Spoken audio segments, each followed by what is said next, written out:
What's up, y'all?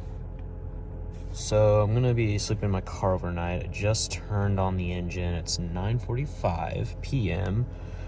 Gonna let it run all night. I have a carbon monoxide monitor in the car just to check on things. It'll beep if there's any issues with that.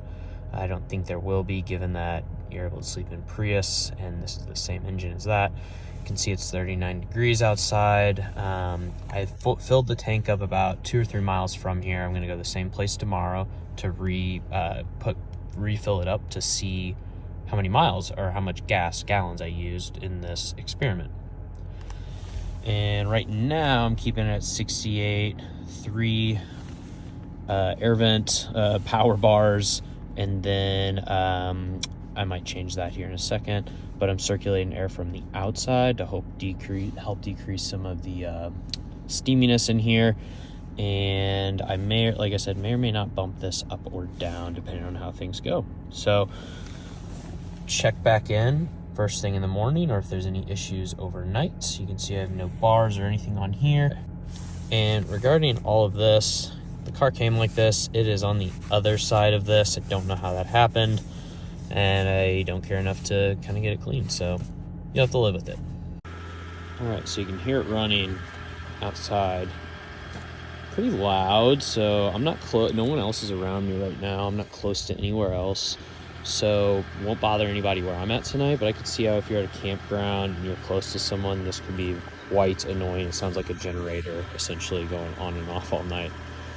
Once the battery's been charged, this should shut off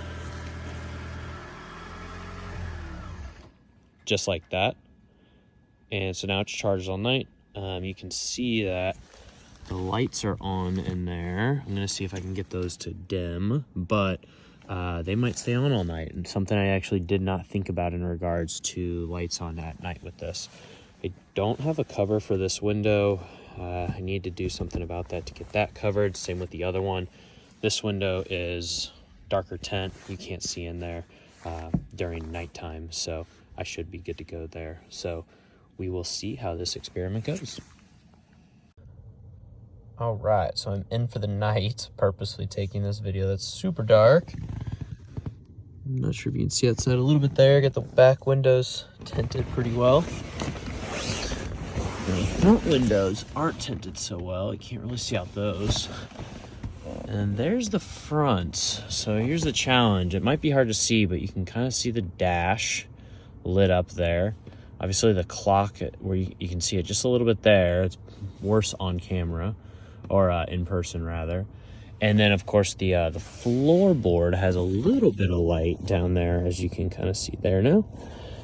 And this light at the top, this light shining down on this water here, is actually going to be up top near my SOS button, and I can push that and I can make it go away. So move my finger here and you can see it comes right back. So a couple things I'll need to fix with that.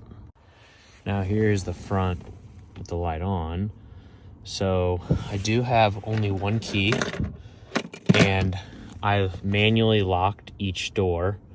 Now I forgot to hit the e-brake when I turned the car on before I got here in bed. And so when I got in bed, I was like, crap, I gotta get the e-brake. I manually locked all the doors with the passenger side lock.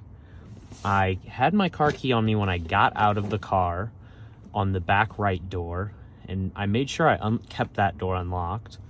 Now I tried to unlock all of the doors in the car with the key fob, but it wasn't working. So that was a little weird. Car was on, back right door was open, but the unlock button on the key fob would not work. So then I came up to this front door and I unlocked it, or I tried to open it and it wouldn't open. And like I had my key right on in my pocket. I was touching on the door and it was not opening. So I came back to this back right door, crawled through it, hit the unlock button on all of them, and obviously all the doors unlocked. But from will the doors open at night if the doors are locked and the key fob's inside? I think the answer is no. I did do a trial run before I came here with my dad, but I just got in the car, closed it, locked it, and then he was not able to get in. but the car was not on at that time. So just something to think about. I also have a sunshade here in the front. And this is what the back looks like. So I do have like a dog bed thing that I did have hooked up around here that I'm using on this side because it's providing me with some support to keep my head up instead of me keeping it in the trunk side. I do have this, got here, Big Agnes AirCore Ultra that I'm using. Honestly, I don't think this is the move. It's a little too narrow for me, but I'm gonna have my pillow here. I have my camping storage stuff here. Keeping clothes there, propane. Sleeping bag, I don't think I'm gonna use it. I think this blanket's gonna be enough for me. And you can see here that this is actually really, really long, right? So I'm 5'9", and let's see if I can get my feet out here. 5'9", and my feet are hitting there. I do not sleep like this, so I'm not too worried about that. I'm more of a bent knee sleeper, so really not worried about that for me. Plus, since it's just me in here tonight, if I have my dog here, this might not be an option, but if my feet are in this corner and my head is in the other corner, this is plenty of space. Now, here's a view from my feet being flat against the wall. And my head, this chair is moved all the way up and pitched all the way forward. And the car just kicked on there. I don't know if you could have heard that. But as I said, I have the dog cover, the sling, or I'm not really sure what it's called right now. Hammock, actually. I have that pinned right here. And then the pillow is going to go here. Honestly, it pitches my head up pretty nicely. But this is where I'm at, 5'9", with my legs completely straight right now. This is me slouched down with my knees bent, which honestly I think is going to work for me.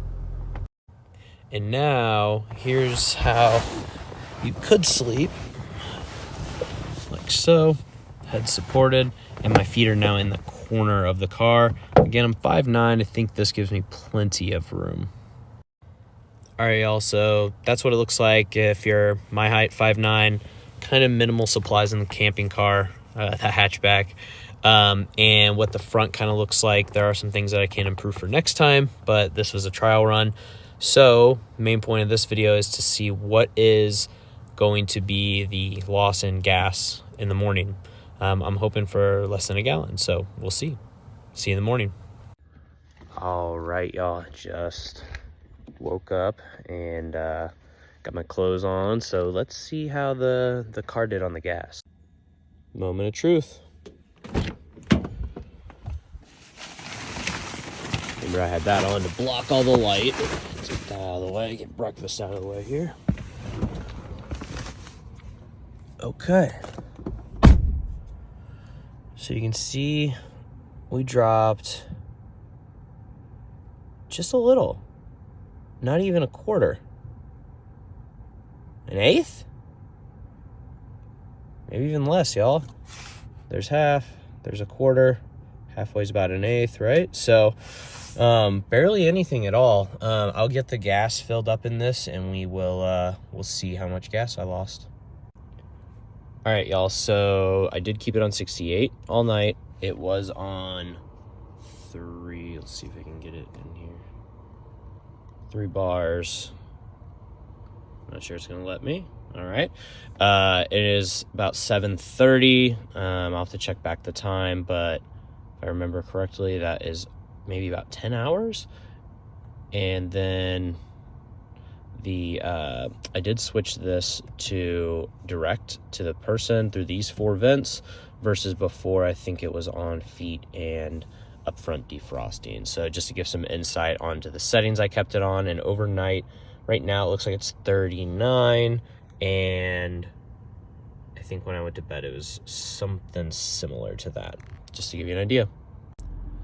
And for anyone curious about if it affects the battery overnight, leaving it all the way on, this will actually tell me the readout of the battery's voltage, amps. I'm not really sure exactly, but I'll pull this out and then let it turn off.